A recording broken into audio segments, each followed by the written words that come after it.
بچہ پیدا ہوتا ہے تو اس کا ختنہ باہر کیا جاتا ہے، لیکن جب ہمارے نبی پیدا ہوئے تو آپ ماں کے پیٹ سے ختنہ کروا کے آئے۔ تو 4 خصوصیات جو کسی میں نہ ہوئیں، پیدا ہوئے خوشبو پھیل گئی، پیدا ہوئے پاک صاف دھلے دھلائے، پیدا ہوئے ناف کٹا ہوا، پیدا ہوئے ختنہ کیا ہوا، نہیں؟ لہٰذا دائی بھی حیران ہے، ماں بھی حیران ہے، بچے کو دیکھ رہی ہیں، ماں کے پہلو میں لٹایا، 5واں عجوبہ، 5واں معجزہ، پہلو میں لٹایا، ایک دم آپ نے کروٹ بدلی اور سجدے میں چلے گئے، فل پورا سجدہ،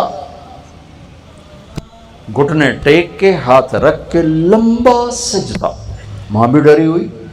دائی بھی ڈری ہوئی، یہ کیا ہو رہا ہے؟ آتے ہی میرے حبیب نے پیغام دیا کہ میں سجدوں کو زندہ کرنے آیا۔ عبدالحکیم والو نمازیں نہ چھوڑنا، لیکن چھوڑ گئے، 90% چھوڑ گئے۔ تو سارا پاکستان پھرا، ساری دنیا اللہ نے پھرائی، 10% سے زیادہ نمازی کوئی نہیں۔ ایک ملک دیکھا افریقہ میں، موریتانیہ، جہاں ایک آدمی بے نمازی کوئی، زندگی میں ایک ہی ملک ہے، اور اس کی آبادی تھوڑی سی، لیکن جتنی بھی ہے ایک آدمی، مرد عورت بچہ بچی بے نمازی نہیں۔ اور دیہات صحرا میں ہے، 95% صحرا ہے، 5% زراعت ہے، پاکستان سے کئی گنا بڑا ملک ہے، اور دیہات کا ہر بچہ بچی حافظ قرآن ہے،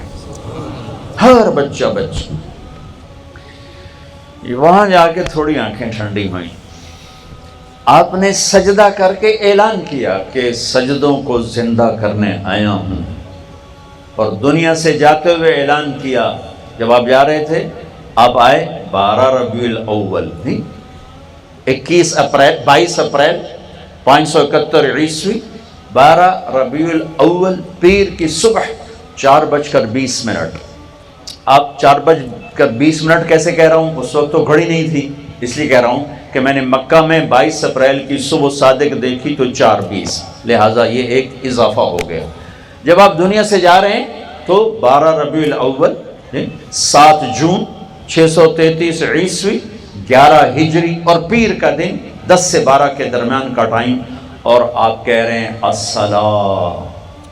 وما ملکت ایمانکم، اے میری امت نماز نہ چھوڑنا، نماز نہ چھوڑنا، اور اپنے نوکروں پہ رحم کھانا، سخت نہ ہو جانا، جابر نہ ہو جانا، ظالم نہ بننا، اپنے ملازموں پر، میری امت کے غریبوں پر رحم کرنا، فرعون نہ بننا۔ اللہ تعالیٰ نے رزق دیا ہے، جائیداد دیا ہے، امتحان ہے، تیرا حق نہیں ہے۔ آئے سجدہ کیا، لمبا سجدہ، جب تشریف لے جا رہے ہیں، آج 12 ربیع الاول ہے، تو آپ کہہ رہے ہیں الصلاۃ وما ملکت ایمانکم، نماز نہ چھوڑنا، میری امت کے غریبوں پہ رحم کرنا،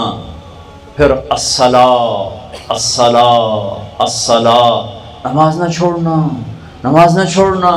نماز نہ چھوڑنا، اس کو دہراتے دہراتے دہراتے دہراتے آخری الفاظ اللہم الرفیق الاعلی، بس اب تو اپنے پاس ہی بلا لے۔ سجدے سے ابتدا کی اور سجدے پہ انتہا کر کے